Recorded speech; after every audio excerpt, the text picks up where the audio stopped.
My, oh my, you could argue wine and cheese are a match made in heaven. Yeah, exactly. Really, what could be better? Today marks National Wine and Cheese Day, but even though it only comes once a year, it doesn't mean you can't celebrate year-round. Exactly. So for some helpful tips, we're joined by sommelier from the Statler French-American Bistro in Detroit.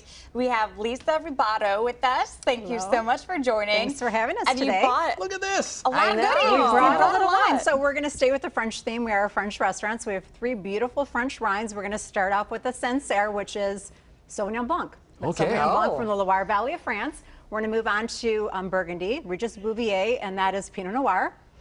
But in France, this is from a village called Marcinay. And then we're going to move on to Bordeaux.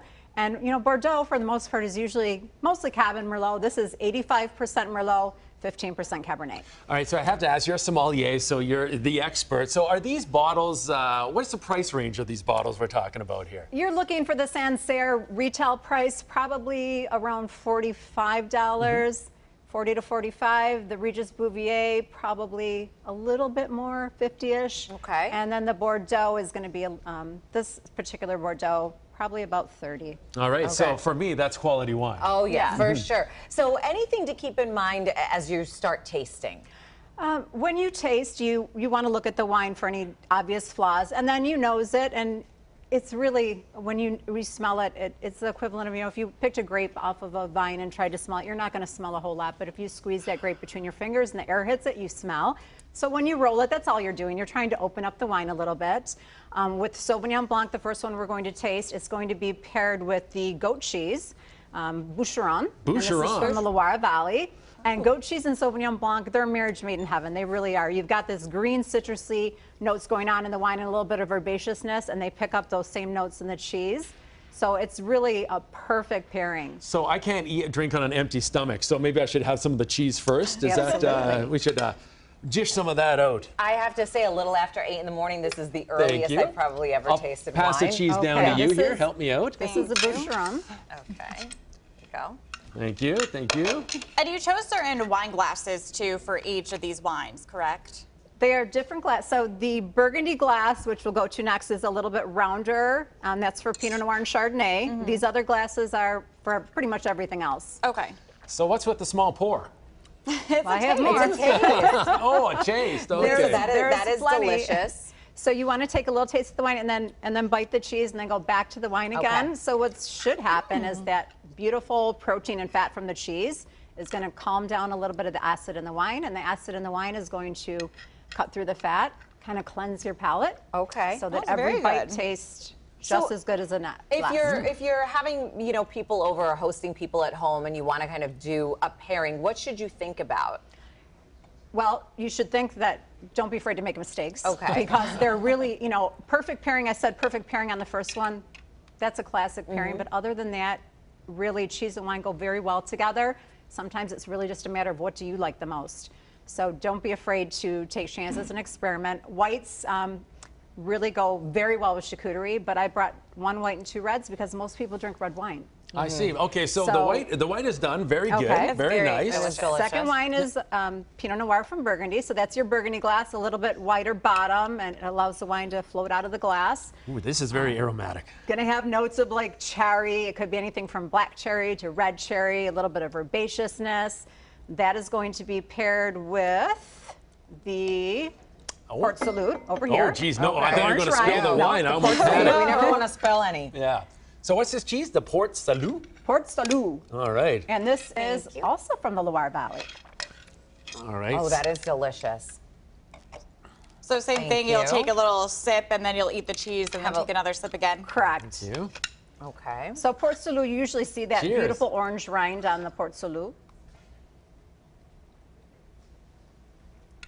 Ooh, I really like that one. That is delicious too. That's Now, fantastic. the other things we put on this board, and this is typical of a board, this is a little bit larger than what we do, but you're going to have some dried fruit, some fresh fruit, beautiful toasted nuts. This over here is fresh bee honeycomb. Oh, So amazing. in its natural state, it's amazing. And these are some candied oranges. You got a couple different nuts, marcona and pistachio, and then we have a brittle that we made out of the nuts.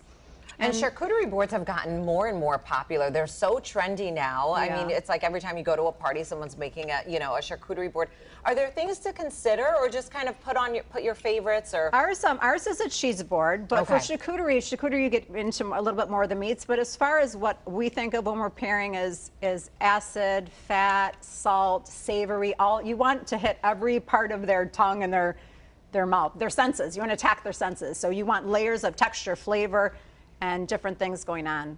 The herbs are for garnish, but you can kind of almost smell them float over the plate because the oils in them are. And I enjoy good woodwork. That actual board that the charcuterie's on is insane. It's incredible. Yeah, it's very nice. Now this wine, I really like this wine, so I'll have one more sip. But we're moving on to the third wine. Okay, here. third wine is from Bordeaux. Okay. And people that don't drink French wine get intimidated sometimes by the names. Bordeaux, again, this is 85% Merlot, 15% Cabernet, so it's a blend. And this is going to go with the last cheese, which is the Petite Basque. Oh, the Petite Basque. And this is from an area down at the southern tip of France. Okay, it's so petite. Can I have two pieces? Petite Basque. Absolutely. Thank you. Thank So you. this is actually, I like to say, this is where France and Spain kiss. Okay. Basque country, the Pyrenees Mountains. You're going to get some really savory notes in this cheese. I paired it with the Bordeaux, and I chose against Cab because Cab can have too many tannins. This is, I like to say Cabernet has square shoulders and Merlot has round shoulders. It's real round and lush and plush and voluptuous. So it pairs really nice with the cheese. Now, I'm not much of a wine drinker, so would you say either of these is a sweet wine or is it more of a dry wine? They're all dry. Okay. But not to say there's not fruit in them. So I would say out of fruit forward, probably the Pinot Noir and the Sancerre, where the Merlot still has fruit. But they're all delicious. They are dry wines. But most people that drink sweet wine, they can segue slowly into dry wine very easily.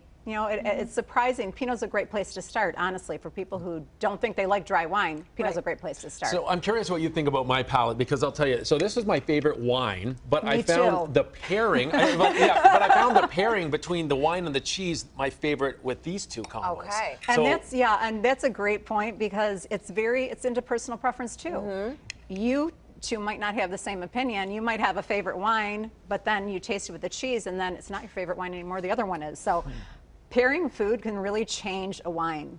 Well, I'll always choose the wine over the cheese, so I'll stick with this one if I'm going to buy a bottle, but they're all fantastic. The Sauvignon Blanc is definitely my favorite, and so is the goat cheese, and that for me is I think I like the first pairing the best too. Yeah. Let me just really good, ask you a little bit about becoming a sommelier. Now, there was a show on Netflix a couple years ago documenting sommeliers and what they had to go through, and I'm sure, I don't know if that irks you or if you thought it was true to the fact, but tell me a little bit about the process. Like, I find it amazing. Like, your tongue, so to speak, and your taste buds are so incredibly honed to this. It's a lot of study. The Somm movie is about master sommeliers, which is, in a perfect world, I'm not there yet. Do I want to become one? I'm not quite sure. I'd have to study a heck of a lot more.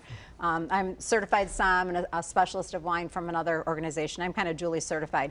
But a lot of study and travel as much as you can because you're really putting together a puzzle when you're studying wine. It's at first very intimidating, but as you start to study, you start to put that puzzle together. And the more you study, the more easy those pieces go in. And then you travel to the region. And that is what makes it, it clicks. Everything starts to click. So I say travel, travel, travel, study, study, study. That's what it takes to become a somm. And a passion. You have to love wine and you have to love food. And you have to love people because it's a people business. Those are three good combos. That is so well said. And I'm sure people ask you all the time, do you have a favorite as far as wine goes? Probably Burgundy is one of my favorites in the whole world. I'm going to Burgundy in a couple of months. I just got back from Bordeaux. So those they're my favorites right now. I always say, it's my wine of the moment. What's my wine of the moment? Probably Burgundy and Bordeaux. And the Loire Valley. And speaking of that, we do have about education, studying. We have a dinner every month. It's coming up this month. It's going to be on the 22nd of August, and we are featuring the Loire Valley. So it's 3 courses of food paired with 3 wines. Chef creates the courses, and I pair the wines with the courses.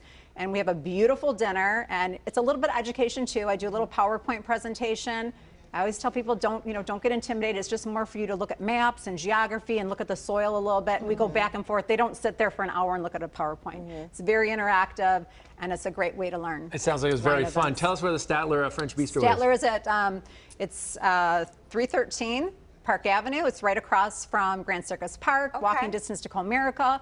We've got the theater right next door to us. Great location. By DAC, around the corner from the Gem and the Masonic Temple. It's a really great location. It's a gorgeous space, too. It's beautiful. It's a beautiful patio. We have patio parties on Wednesday with music. It's probably, and I'm not saying that because it's one of our properties, but probably the prettiest patio in all of Detroit. It's absolutely gorgeous. Gonna have to check it out. Thank you so much, Lisa. We appreciate it. Thank you. I'm glad you enjoyed the wine.